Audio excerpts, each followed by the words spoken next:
Existe um lugar que muita gente conhece, mas poucos admitem que estão. É o lugar onde você olha para trás e vê uma versão de si mesmo que te envergonha. Onde os erros têm nome, têm data, têm rosto. Onde a distância entre quem você foi e quem você deveria ser parece intransponível. Esse lugar tem um nome. Chama-se arrependimento. E ao contrário do que o mundo diz, ele não é o fim da história. Ele é o início dela. Antes de qualquer coisa, preciso te dizer algo sobre Deus que talvez ninguém tenha colocado dessa forma para você. Ele não ficou esperando que você chegasse até ele arrumado, com o discurso pronto e o coração organizado. Ele já estava caminhando na sua direção enquanto você ainda estava no meio do seu erro. A parábola do filho pródigo não é sobre o filho que voltou, é sobre o pai que correu, que viu de longe, que não esperou o filho terminar o discurso de arrependimento para abraçar. Esse pai corre até hoje e está correndo na sua direção agora. Mas preciso ser honesto sobre o arrependimento, porque há uma versão falsa dele que muitas pessoas conhecem bem. É o arrependimento que dura até a próxima oportunidade de fazer a mesma coisa. O remorso, que é apenas medo das consequências. A tristeza, que é só vergonha social, não dor pela ofensa. O arrependimento verdadeiro é diferente. Ele não nasce do medo do inferno. Nasce do amor, de entender o quanto aquilo custou, de ver o rosto de Deus e perceber que o que você fez feriu alguém que te amava. Esse tipo de dor limpa. O outro tipo apenas recicla. Vou te contar sobre Davi. Rei, guerreiro, homem segundo o coração de Deus, e que cometeu adultério. Mandou matar o marido da mulher com quem pecou. Ficou meses sem confessar, vivendo a mentira, até que o profeta Natã chegou e disse: Tu és esse homem. E Davi não foi destruído naquele momento. Ele foi libertado. Porque a confissão que veio depois, o Salmo 51, não foi a oração de um homem tentando escapar do castigo. Foi o grito de uma alma que entendeu o peso do que havia feito e não queria mais carregar aquilo. Tenha misericórdia de mim, ó Deus. Apaga as minhas transgressões. Cria em mim um coração puro. Isso é arrependimento. E Deus respondeu. Talvez você esteja pensando, mas o erro de Davi não é comparável ao meu. Ou o contrário, o meu é muito pior. Nos dois casos, você está colocando o seu pecado no centro da equação. E o arrependimento verdadeiro tira o pecado do centro e coloca Deus no centro. A pergunta não é, meu erro é grande demais? A pergunta é, Deus é grande o suficiente? E a resposta que atravessa toda a Escritura, do Gênesis ao Apocalipse, é sempre a mesma. Sim, Ele é. A graça de Deus não é um teto que você pode alcançar com os seus erros. É um oceano sem fundo. Existe uma coisa que o arrependimento faz que nenhuma outra força neste mundo consegue fazer. Ele quebra ciclos. Sabe aquele padrão que se repete na sua vida? As mesmas situações, as mesmas falhas, os mesmos relacionamentos que terminam do mesmo jeito? Esses ciclos têm raízes. E a raiz não é comportamental, é espiritual. Enquanto você tenta mudar o comportamento sem tocar na raiz, você poda a planta. Ela cresce de novo. O arrependimento vai até a raiz. Expõe o que está embaixo de tudo. E quando Deus toca a raiz, o ciclo pode finalmente parar. Agora preciso falar sobre restauração. Não a restauração superficial de quem apenas voltou para a rotina religiosa. A restauração profunda, a que reconstrói o que foi destruído desde o alicerce. Há coisas na sua vida que você acredita que nunca vão ser consertadas. Relacionamentos, reputações, oportunidades, sonhos, e talvez algumas dessas coisas realmente não voltem exatamente como eram. Mas a promessa de Deus não é de que tudo volta ao que era. É que o que vem depois pode ser melhor do que o existia antes. Deus não faz remendos. Ele faz obras novas. Pedro negou Jesus 3 vezes. Não uma vez, com coragem duvidosa. 3 vezes, com palavrões, com juramento, com insistência. Perto de uma fogueira, na madrugada mais fria da história. E o que aconteceu depois? Jesus ressuscitou. E a primeira mensagem pós-ressurreição foi: digam a Pedro especificamente, ao único que havia negado com o coração frio. Digam a ele que eu ressuscite. Digam a ele que ainda existe um lugar para ele nessa história. Depois, na beira do lago, Jesus não repreendeu Pedro. Fez uma fogueira, preparou o café da manhã e perguntou 3 vezes, uma para cada negação: você me ama? Cada resposta de Pedro foi um tijolo de restauração sendo assentado. Você tem negado algo. Talvez não com palavras, com ausência, com distância, com o silêncio de quem se afastou sem avisar, com as escolhas que foram acumulando uma distância que hoje parece enorme. E assim como fez com Pedro, Deus não está aqui para repassar a lista dos erros. Ele está fazendo uma fogueira, está preparando algo, está esperando você se aproximar. E quando você chegar, a pergunta dele não vai ser: por que você fez isso? Vai ser: você ainda me ama? Porque é a partir de um sim honesto que a restauração começa. Há uma dimensão do arrependimento que ninguém gosta de falar: o tempo. Porque arrependimento genuíno produz frutos, e frutos demoram. A restauração da sua integridade, do seu testemunho, dos relacionamentos que foram afetados pelos seus erros, tudo isso tem o tempo de Deus. E o tempo de Deus é diferente do seu. Você quer que a restauração aconteça antes que alguém veja a ruína. Deus quer que a restauração aconteça de um jeito que só Ele possa receber a glória por ela. Isso significa que, às vezes, o processo é lento o suficiente para que não haja dúvida de quem reconstruiu. Preciso falar sobre o peso da vergonha, porque existe uma diferença crucial entre culpa e vergonha. A culpa diz: eu fiz algo errado. A vergonha diz: eu sou algo errado. A culpa pode levar ao arrependimento. A vergonha paralisa. Ela faz você esconder. Ela é a voz que diz que não adianta voltar, porque as pessoas sabem, porque Deus sabe, porque você mesmo sabe o que você é por dentro. E a vergonha é uma das ferramentas mais poderosas usadas contra a sua restauração. Porque enquanto você acredita que é fundamentalmente defeituoso e irrecuperável, você não dá um passo em direção ao Pai. A vergonha é uma mentira com aparência de verdade. E a verdade é que você é amado. Quero que você pense na história de José, vendido pelos próprios irmãos, escravo no Egito, preso injustamente por anos, esquecido, abandonado. E quando finalmente chegou ao poder, quando os irmãos que o haviam vendido estavam diante dele mendigando comida, o que José fez?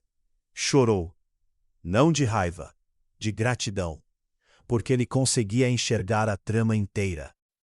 Vocês planejaram o mal contra mim, mas Deus planejou isso para o bem.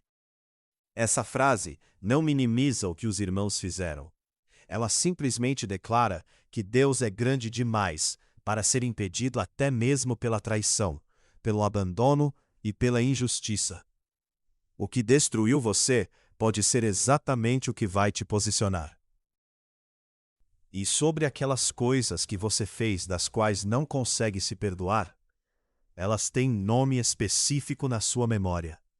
Aparecem às 3 da manhã, voltam no silêncio, se agarram. Você já confessou, já pediu perdão. Mas o perdão não entrou de vez. Ficou na superfície. Preciso te dizer algo que pode parecer radical. Não se perdoar a si mesmo, quando Deus já perdoou, é uma forma de achar que o seu julgamento sobre você mesmo é mais correto do que o julgamento de Deus. É colocar a sua consciência acima da cruz. O sangue derramado foi suficiente.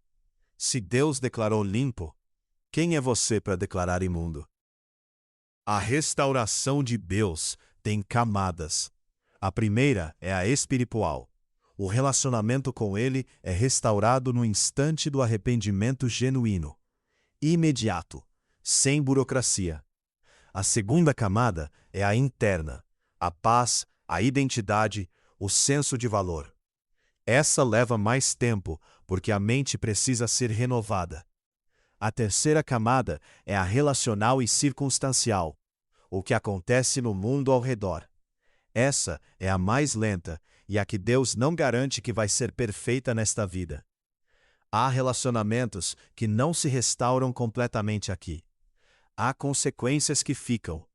Mas nenhuma dessas limitações externas tem poder de impedir a restauração interna. E é de dentro para fora que Ele sempre trabalha. Vou te contar sobre o Vale dos Ossos Secos de Ezequiel. O profeta é levado por Deus a um vale cheio de ossos humanos, secos, muito secos, sem nenhuma aparência de vida. E Deus pergunta a Ezequiel: esses ossos podem viver? E Ezequiel, com a sabedoria de quem não quer errar, responde: Tu o sabes, Senhor. Então Deus manda profetizar sobre os ossos. E acontece algo impossível. Barulho, tremor, os ossos se juntam, tendões, carne, pele, e por último, o sopro de Deus entrando naquele que era cadáver. Qual é a situação na sua vida que está mais parecida com um vale de ossos secos? Porque o Deus que soprou ali ainda sopra. Há pessoas ao redor de você que você magoou com os seus erros. Filhos que viram algo que não deveriam ter visto. Cônjuge que foi traído. Pais que foram decepcionados. Amigos que foram abandonados. E uma parte da sua dificuldade em se restaurar é exatamente essa. Como olhar para essas pessoas? O que dizer? O que fazer? A restauração de relacionamentos começa com responsabilidade sem justificativa. Não, eu fiz isso porque você fez aquilo. Apenas, eu errei. Me perdoa. E depois vem o fruto. O comportamento novo que dura mais do que uma semana. A mudança que o outro consegue ver. Isso não garante que o relacionamento seja restaurado. Sobre o que foi perdido por causa dos seus erros. As oportunidades. O tempo. Os anos que o gafanhoto comeu, como diz a Escritura. Eu te digo algo que pode parecer impossível. Deus pode restaurar o tempo. Não literalmente, o relógio não volta, mas ele pode comprimir em pouco tempo o que normalmente levaria décadas. Pode abrir portas que já deveriam estar fechadas. Pode fazer com que os anos de desvio sirvam como experiência que ninguém mais tem. Pode transformar o seu testemunho de fracasso em instrumento que alcança exatamente as pessoas que também fracassaram. Nada que você perdeu está além do poder de Deus de restaurar ou compensar. Existe uma palavra no hebraico que preciso te apresentar: shub. Às vezes traduzida como arrependimento, mas ela significa literalmente virar, dar meia volta. Não é apenas sentir algo diferente, é mover o corpo em outra direção. O arrependimento bíblico não é um sentimento, é um movimento, uma decisão, um passo. E muitas pessoas ficam anos sentindo o arrependimento sem dar o passo do chuba, sentindo a dor, sentindo a saudade de Deus, sentindo a vontade de mudar, mas não viram. O que Deus espera de você hoje não é que você se sinta de determinada forma, é que você vire, Dê meia volta. Dê o passo em direção a ele, mesmo que seja o primeiro passo cambaleante de quem está saindo de um buraco. Preciso falar sobre os que estão ao redor de alguém em processo de restauração. Porque talvez você não seja a pessoa que errou. Você é o que foi magoado. E você está tentando entender se deve abrir espaço para a restauração do outro. Não vou te dizer que você tem obrigação de restaurar todo e qualquer relacionamento. Há contextos em que a proteção é necessária antes da restauração. Há situações que exigem distância como parte do processo. Mas vou te dizer que o ódio que você carrega pelo que aquela pessoa fez não está machucando ela, está machucando você. E o perdão que liberta não é o que diz que o que aconteceu foi certo. É o que diz: eu me recuso a deixar que isso me defina. Há algo que acontece na presença de Deus que nenhuma terapia, nenhum processo, nenhuma disciplina humana consegue replicar. É o encontro real, aquele instante em que a presença de Deus se torna tão concreta que as palavras param e as lágrimas falam por você. Onde não há mais o que esconder, porque tudo já está exposto, e você percebe que está sendo visto completamente, e ainda assim, completamente amado. Esses momentos mudam estruturas, não apenas sentimentos.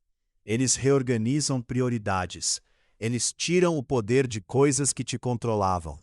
Eles plantam uma certeza que vai além da emoção do momento. Eu fui encontrado. E encontrado, nunca mais serei o mesmo. A Escritura diz que há alegria no céu diante de um pecador que se arrepende. Não tolerância, não aceitação resignada. Alegria, festa. A mesma alegria de encontrar uma ovelha perdida, de encontrar uma moeda que estava sumida, de ver o filho pródigo aparecer no horizonte. O céu comemora o seu arrependimento mais do que qualquer coisa que você poderia fazer de impressionante para Deus. Porque o arrependimento é o filho que volta para casa. E quando um filho volta, a casa celebra. Isso significa que agora mesmo, enquanto você está ouvindo isso, se no seu coração existe a virada, existe o shub, o céu está em festa por você.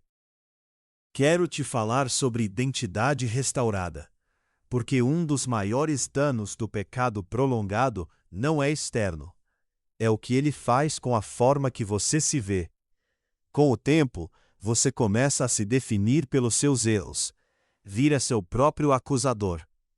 E quando a restauração começa, um dos últimos campos a ser reconquistado é exatamente esse. Como você se enxerga. Deus não te restaura para você ser a versão com defeito que sobreviveu. Ele te restaura para que você caminhe no que sempre foi verdadeiro sobre você. Filho do Rei, portador de propósito. Não um ex-pecador com passado pesado. Um filho com herança garantida que passou por um período difícil. E o que vem depois da restauração? Missão. Porque Deus não te restaura apenas para que você fique bem.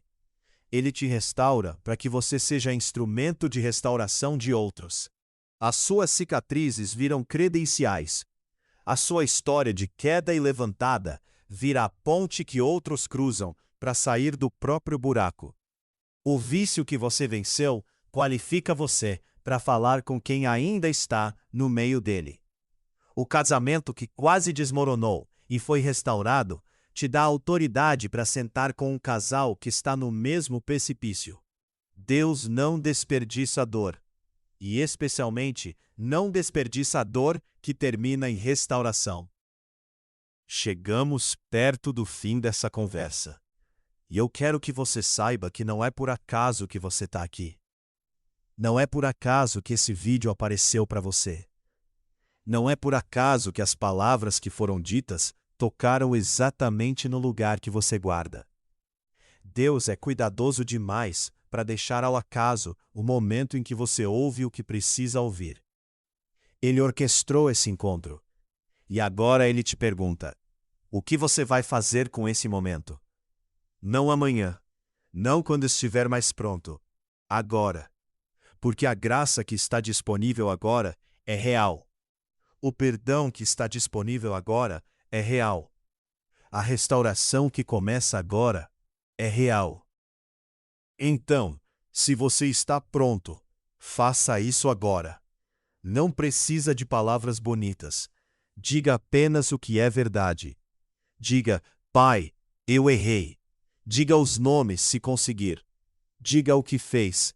Não para informar a Deus, Ele já sabe, mas para que você ouça a si mesmo dizendo a verdade em voz alta.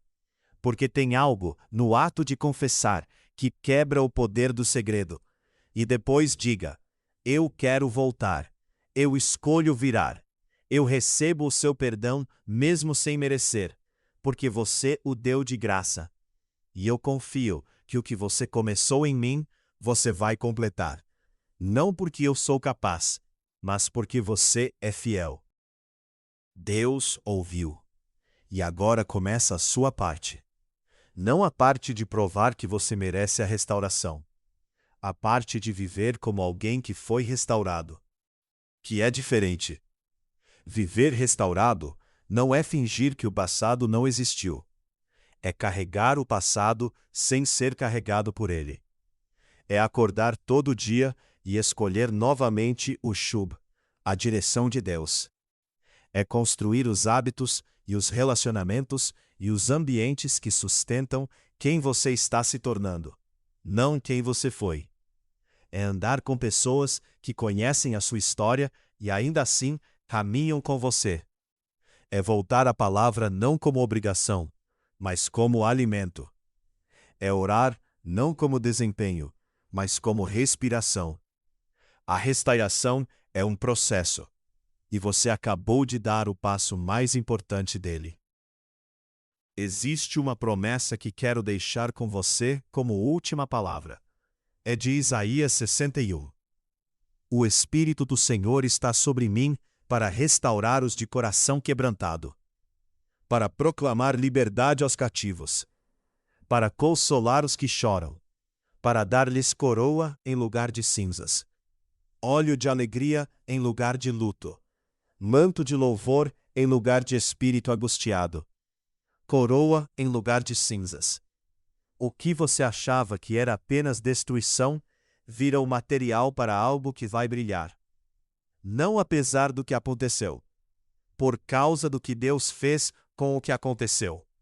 Você não é cinza, você é coroa, e a restauração de Deus sobre a sua vida já começou.